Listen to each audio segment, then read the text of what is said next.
putting an end to identity politics. This is the Kevin Jackson Radio Show.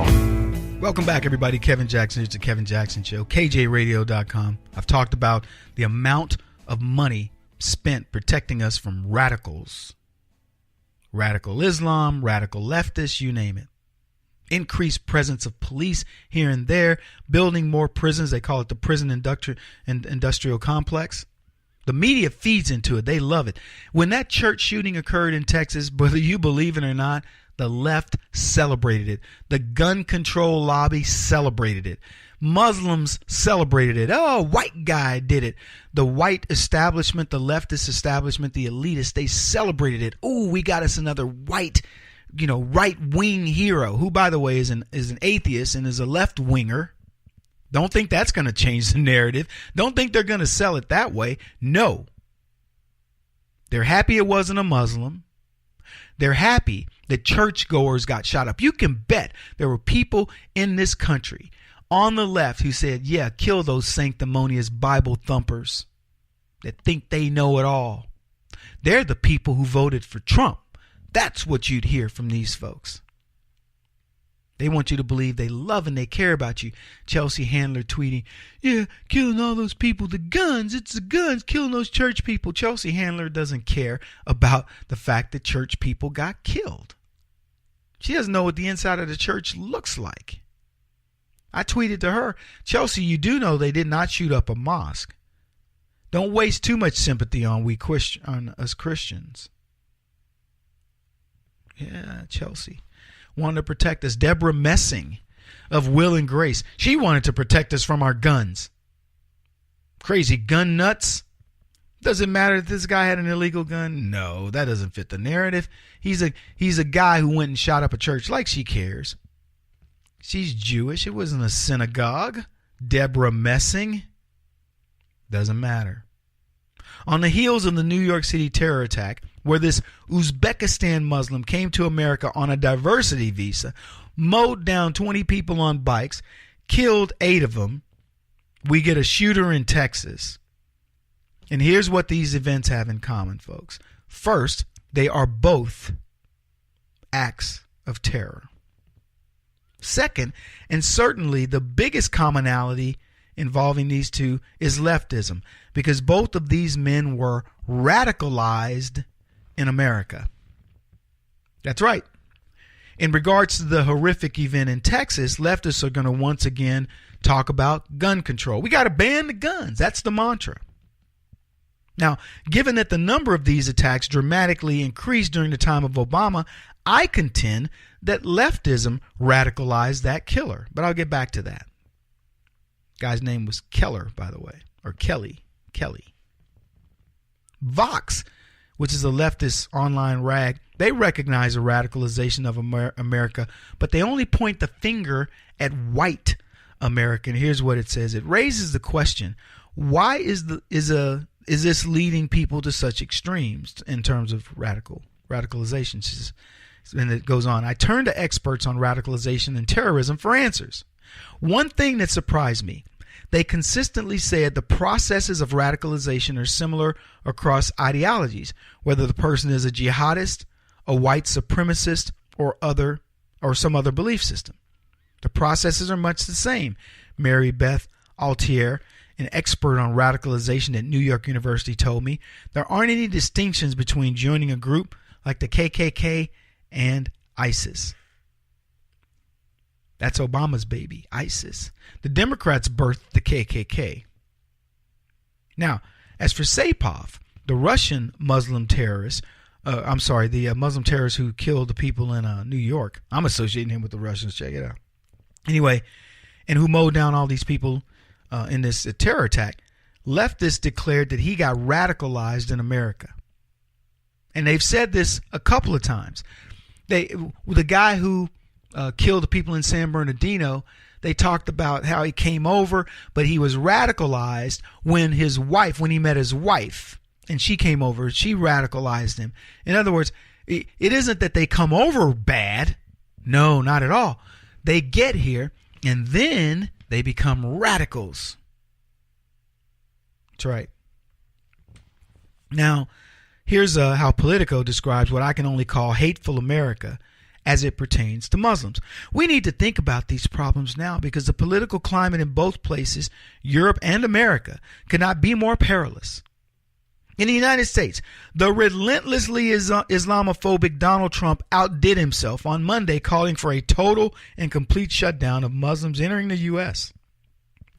Trump and other Republican presidential candidates like Ben Carson brazenly hurl insults and invective against Muslims abroad and impugn the patriotism of Muslim Americans. The mass killing in San Bernardino, coming after the July attacks by Mohammed Yusuf Abdelaziz, the so-called Chattanooga shooter who killed 5 persons, only provided more ammunition, and the right-wing media is engaged in unbridled and vulgar demonization of American Muslims. Never mind that according to FBI's, most domestic terrorists are carried out by right-wing Christian men. The terrorist attacks in Paris in January and November have also deepened French Islamophobia and increased the influence and audacity of the right wing in general and the National Front in particular. In fact, there's been a noticeable negative shift on the part of a growing number of Europeans toward Muslim immigrants and their descendants. Now, I want you to think about a few things. They are now going to attack the words nationalist, native, things like that. You're either a nationalist or a nativist if you love country. I want you to understand the words you're hearing and how important they will become in the next few weeks, depending upon how you react. See, I'm a proud nationalist. I'm a proud nativist. If that means I put America first, put me in there. And you should be as well. But they want you to be mad about it. They want you, I'm not a nativist. I'm not a nationalist. Oh, no. I don't put America first. And what's funny, as they describe all the white attacks, that white men are the ones killing people, they do nothing but tell you about the attacks by brown people, specifically Muslims. Mohammed Yusuf Abdelaziz, the so-called Chattanooga shooter who killed 5 people. Before that, the Muslims who shot up and killed all those people in San Bernardino. After that, the Muslim that killed 50 people or so at Pulse nightclub. After that, the Muslim that mowed down, these people in whatever. So they have no ammunition, because here's the other sorry thing. If you want to blame Stephen Paddock, well, guess what? He was a Democrat. He doesn't fit your stereotype. Most domestic terror attacks are carried out by white Christian men. Lie. No reference point. Dylan Roof, he was not a right-wing white Christian man. In fact, he shot up a church. I bet you money Dylan Roof hadn't been in a church where he was raised in probably a decade.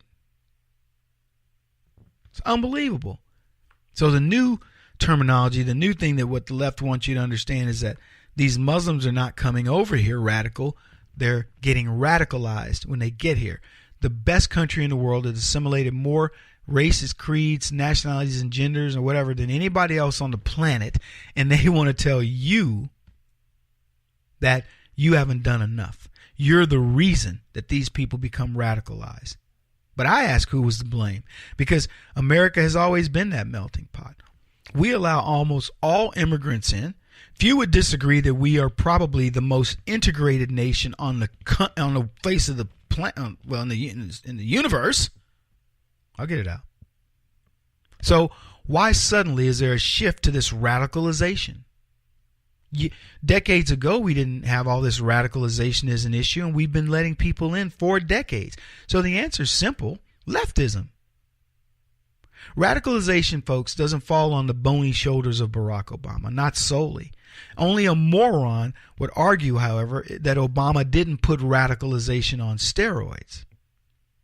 He engendered radicals, foreign and domestic, groups like Antifa, BLM, as well as terrorist groups like ISIS, feasted on the policies of Barack Obama.